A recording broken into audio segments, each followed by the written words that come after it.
Ici, c'est le problème où est-ce qu'une enseignante suspend une petite boule de liège au plafond d'un autobus.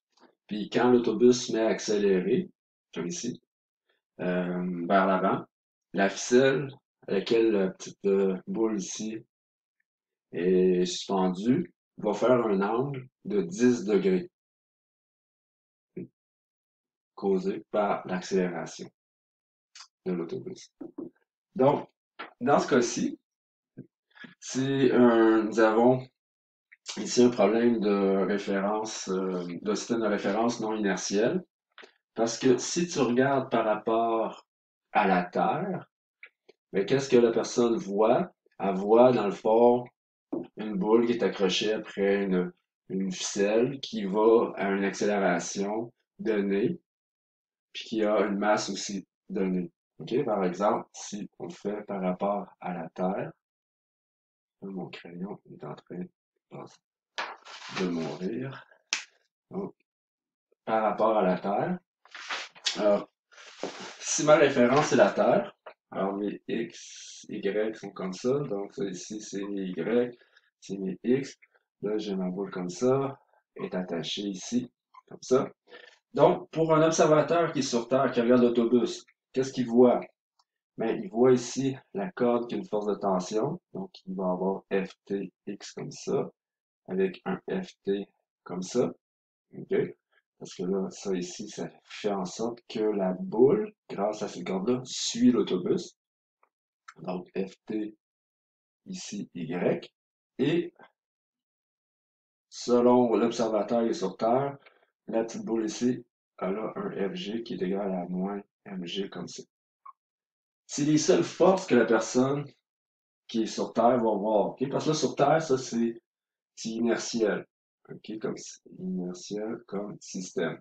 Donc, elle voit le système, l'autobus, dont la petite boule est ici, elle voit la petite boule qui est comme ça, avec un angle ici de 10 degrés. Donc, c'est ça qu'il voit la personne, l'observateur à l'extérieur de l'autobus.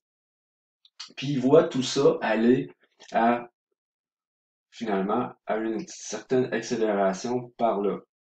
Donc, finalement, on sait, c'est que dans les X, ça bouge. Donc, la petite masse, elle a la même accélération que l'autobus, tout par là. Et ça, si on regarde par rapport à notre système ici, ben c'est seulement FTX qui me le donne. Ça, FTX, c'est quoi? Ben, c'est le sin, au fond, de FT. Donc, sin comme ça. Et là, ça, c'est ça ici. Mais bon, on n'a pas la masse, je connais l'angle, donc ça ici, je pourrais venir remplacer par mon 10 degrés. Mais c'est la seule donnée que j'ai, mon angle. Donc maintenant, on va aller voir qu'est-ce qu'on peut faire avec notre Y, voir si on peut faire quelque chose avec ça. Alors, si on va du côté de notre Y, alors on va aller voir en Y. Donc, je vais mettre ça ici, en Y. Qu'est-ce que je peux faire en Y? Ben, c'est en Y, rien bouge, c'est-à-dire je sais que ben, c'est 0. Et là, si je regarde, c'est FT, Y plus FG comme ça. Sauf que là, on remplace par des valeurs qu'on n'existe pas, mais FT, Y, ben c'est FT quoi? Cos de 10 degrés. C'est vers le haut, c'est positif. Le MG, lui, ben, c'est moins MG, parce que c'est vers le bas. Et là, maintenant, j'ai un FT là, j'ai MA ici. Nous, qu'est-ce qu'on cherche dans la question? C'est de savoir c'est quoi l'accélération d'autobus qui cause cet angle-là. Alors, dans le fond, ici, qu'est-ce qu'on va faire? Ben, on va venir isoler ici notre FT pour pouvoir aller l'insérer par la suite ici pour pouvoir résoudre, pour trouver notre accélération ici. Alors là, ici, on va faire MG de ça, donc cos de 10 degrés comme ça, donc FT. Là. Donc ça, c'est ma deuxième équation, ma première équation. Et là, on va intégrer ici le FT, on va venir le remplacer. Donc on va avoir MA comme ça, Puis là, ben, le FT qui était ici, ben, il devient mg comme ça, cos de 10 degrés, avec un sin 10 degrés comme ça. Les masses vont s'annuler. Donc là, je peux trouver tout de suite l'accélération. C'est 9,81 parce que là, le G, je peux le remplacer par ça. Sin 10, cos 10, c'est tan de 10 degrés, ça équivaut à la même chose. Je calcule ça. Ça me donne une accélération de 1,729 des mètres secondes carrés. On arrondit à combien de chiffres significatifs? Ici, on a 3 chiffres significatifs. 1, 2, 3. Parce que le 9,81, il y avait aussi 3 chiffres significatifs. Alors, l'accélération de l'autobus, c'est de 1,73 des mètres secondes carrés. Parce que j'avais ça va être quelque chose. Non. 1 secondes carrés. Ici, ben, ce serait vers l'avant, mais en même temps, on n'est pas obligé de donner la direction, mais c'est vrai que ici, on pourrait, étant donné que c'est positif, c'est vers l'avant, comme ça.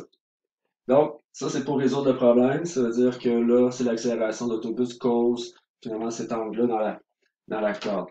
Puis là, si on avait pris comme référentiel l'autobus, ben, on aurait pu réussir à le résoudre. Je vais juste vous montrer le diagramme que ça l'aurait créé. Ben, ça l'aurait créé, dans le fond, un diagramme comme ça. Alors, si le référentiel, ça avait été l'autobus, OK? Ben, j'aurais eu quand même ça comme ça. Sauf que selon un observateur, bien sûr, qui est dans l'autobus, donc dans le référentiel qui bouge en accélération, oui, il y aurait eu ça ici, il y aurait eu ça comme ça, FTY. Mais lui, la personne qui est à l'intérieur, voit la petite boule à angle comme ça, de 10 degrés, mais il la voit plus bouger. Ça veut dire que pour qu'elle bouge plus, ça veut dire qu'elle est en équilibre. Ça veut dire qu'il y a une force fictive ici. Donc, une force fictive ici. Puis bien sûr, ben, il y en a aussi le FG comme ça. Donc, ça avait été le diagramme, ça, dans l'autobus. OK? Puis on avait quand même pu le résoudre parce qu'ici, la force fictive, c'est quoi? Ben, c'est MA. Mais, sauf que le signe négatif dans ce cas-ci, parce que là, ça aurait été comme ça, YX. Donc, moins MA, ça aurait été ça. Et finalement, notre en X, ça aurait été FX 0 parce que tout est à l'équilibre. Donc, ça aurait été égal à quoi? À FTX moins MA comme ça. Puis là, ben, vous voyez, on aurait retrouvé sensiblement la même chose qu'ici tout tantôt. Alors, on aurait pu le résoudre aussi avec un référent non inertiel, sauf que là, il faut créer une force fictive ici. Alors, c'est pour ça que souvent, on ne va pas passer par ce référent-là. C'est bon?